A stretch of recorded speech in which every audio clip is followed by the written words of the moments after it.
You want to know what your city council is up to. I get it. It's tough keeping up with those meetings. They're like the world's longest scroll-down text thread. So we're diving into the Austin City Council minutes from May 2nd and 16th, 2024 to bring you the highlights you actually care about. And you might be surprised by what bubbles to the surface. These meetings are where we see the clash between the Austin ideal and the nitty-gritty of growth.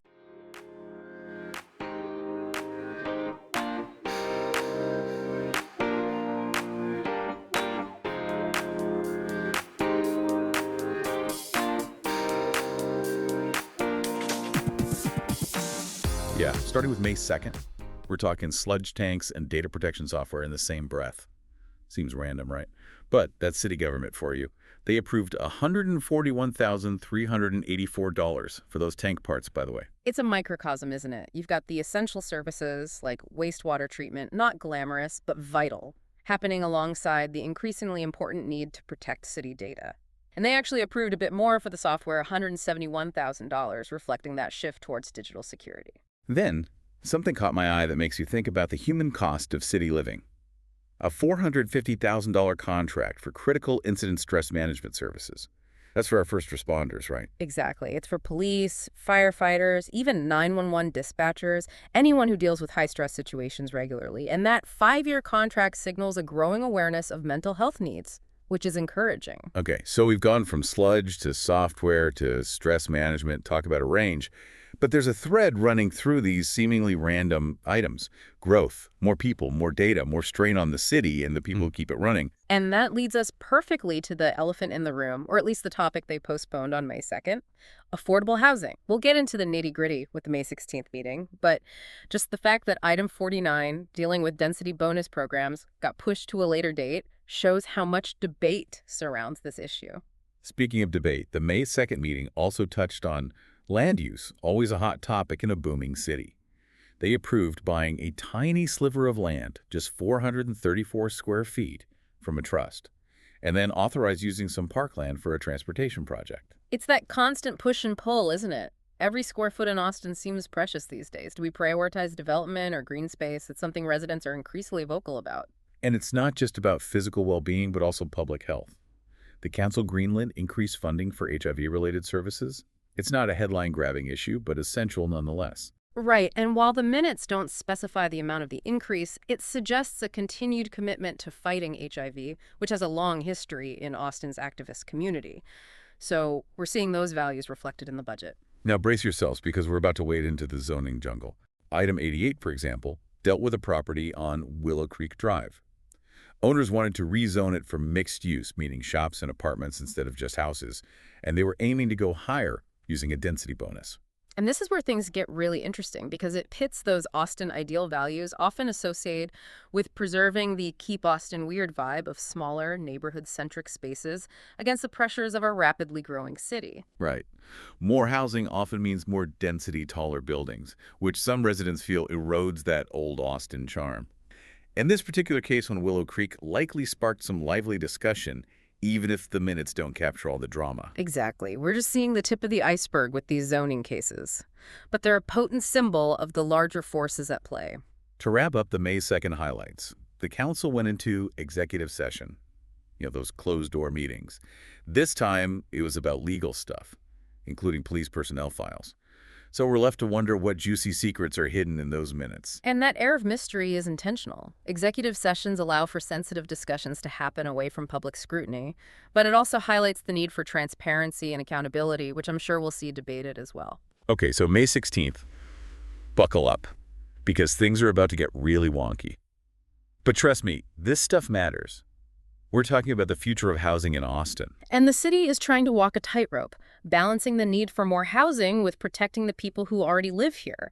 That's where this amendment to City Code Section 41832 comes in. Right. This is all about protecting existing affordable housing when developers come knocking with plans to revamp older apartment buildings. And it's not just vague promises. The amendment gets into the nitty-gritty.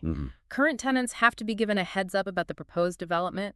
Relocation benefits equal to 4 months of rent and fees, plus moving expenses. Wow, 4 months rent. That's significant. Sounds like they're trying to make sure long-term residents aren't just pushed out. Exactly, and they also have the option to lease a comparable unit in the new development for at least a year. at a similar rent.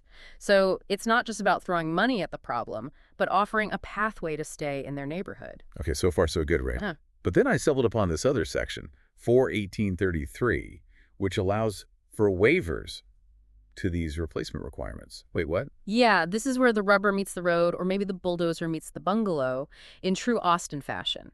See, the council can decide it's not in the public interest to require all those affordable units, or that it's just not feasible for the developer. So it's like a loophole. And I bet developers love it, but what about folks who need affordable housing? It's definitely a balancing act, and one that's hotly debated. On one hand, the city desperately needs more housing at all price points.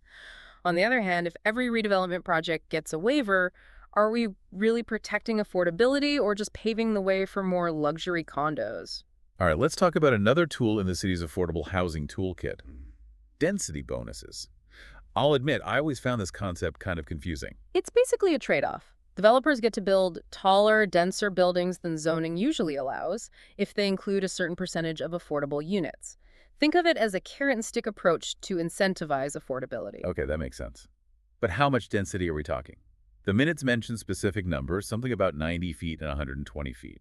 Right, so to build up to 90 feet, a developer needs to make at least 10% of the units affordable for households earning 50% or less of the median family income in Austin.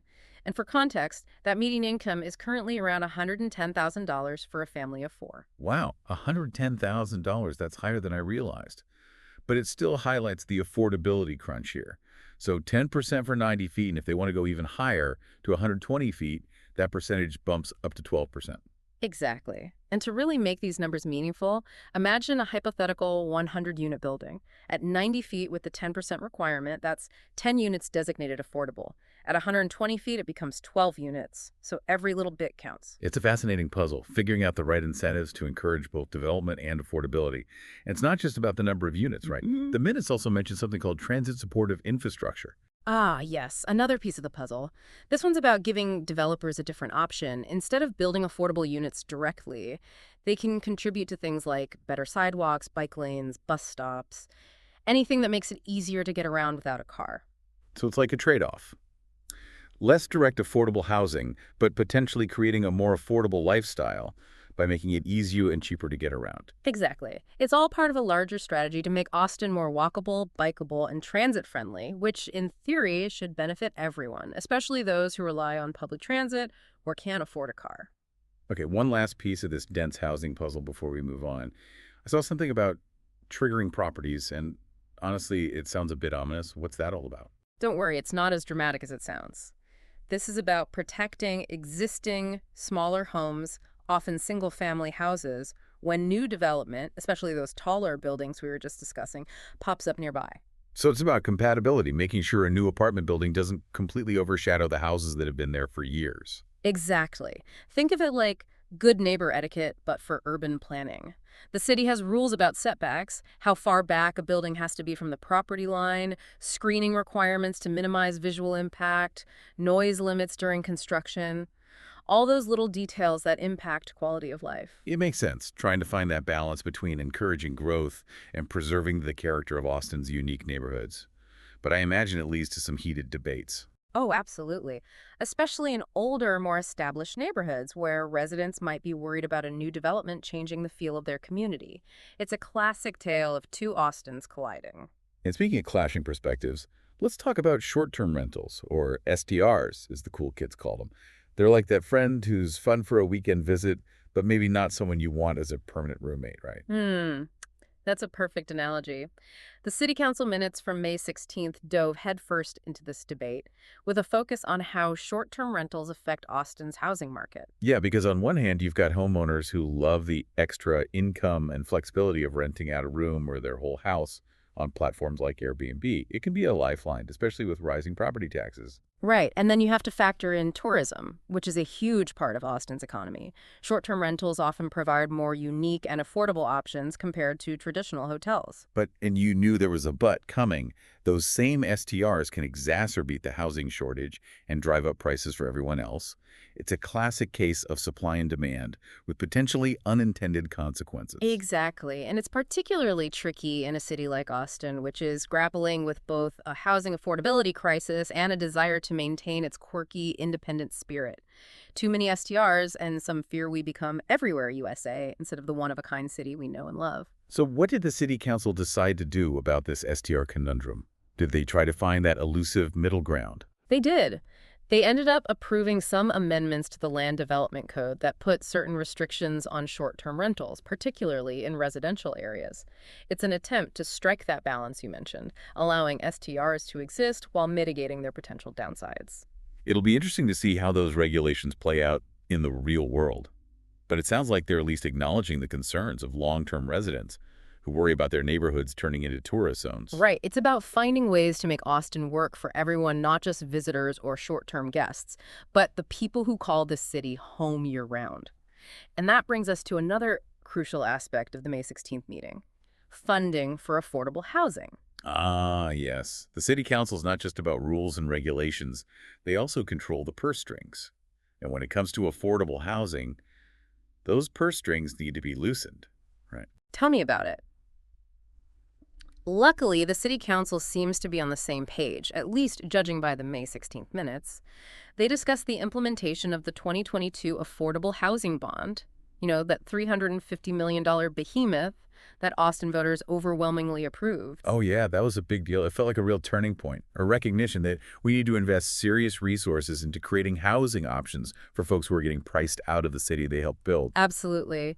And it wasn't just talk. The minutes detailed how those bond dollars are being used for things like acquiring land for affordable housing development, building new units, and preserving existing affordable housing. So they're attacking the problem from multiple angles, which is encouraging to see. But it's not just about bricks and mortar, right? There's also the human cost of displacement, people being forced to move from their homes and communities because they can no longer afford to live there. Exactly. And that's where Project Connect comes in. Remember, it's not just about building a fancy new train. It also includes a significant chunk of change, $300 million to be exact, dedicated to anti-displacement measures. Right, because you can't talk about transportation without talking about housing, especially in a city as sprawling as Austin. They're two sides of the same coin, or maybe two stops on the same rail line. I like that. And the Project Connect anti-displacement funds are being used for things like financial assistance to help longtime residents stay in their homes, legal aid for tenants facing eviction, and community development programs to strengthen neighborhoods facing gentrification pressures. Wow, it sounds like they're really trying to address this issue holistically, recognizing that affordable housing isn't just about building more units, but about supporting people and communities. Exactly. It's about creating a more equitable and inclusive Austin, where everyone has a chance to thrive regardless of their income level or zip code. It's a tall order, but based on these meeting minutes, it seems like the city council is at least moving in the right direction. They're asking the right questions, having those tough conversations, and most importantly, putting their money where their mouth is. And that's what gives me hope. It's easy to get bogged down in the weeds of policy debates or feel overwhelmed by the scale of the challenges, but seeing those concrete actions, those investments in affordable housing and anti-displacement efforts, it reminds me that change is possible. So true. It's a reminder that we, the citizens of Austin, have a role to play too. We can't just sit back and expect the city council to solve everything. We need to stay informed, engaged, and hold them accountable for creating a city that works for everyone. Absolutely. Attend a meeting, contact your council member, let your voice be heard. The future of Austin depends on all of us working together. Well said. And on that inspiring note, we're going to wrap up this deep dive into the world of Austin City Council meetings. Hopefully you learned something new, maybe felt a little fired up, and are feeling empowered to make a difference in your community. And remember, this is just a snapshot, a glimpse into the ongoing work of city government. There's always more to uncover, more to discuss, and more ways to get involved. So stay curious, stay engaged, and as always, thanks for joining us on this deep dive. So we were talking about how the city council is trying to balance all these different needs when it comes to housing affordability, density, neighborhood character. It's a lot to juggle. Did they address electric vehicle charging at all? It seems like Austin's been lagging behind on that front. They did. And this is another example of those competing priorities coming into play. On the May 16th agenda was a resolution about electric vehicle charging infrastructure. Seems pretty straightforward, right? You'd think so. Everyone's going electric these days, or at least thinking about it. Exactly. But even something as seemingly simple as EV charging gets complicated when you factor in things like grid capacity, construction costs, and equity. Equity.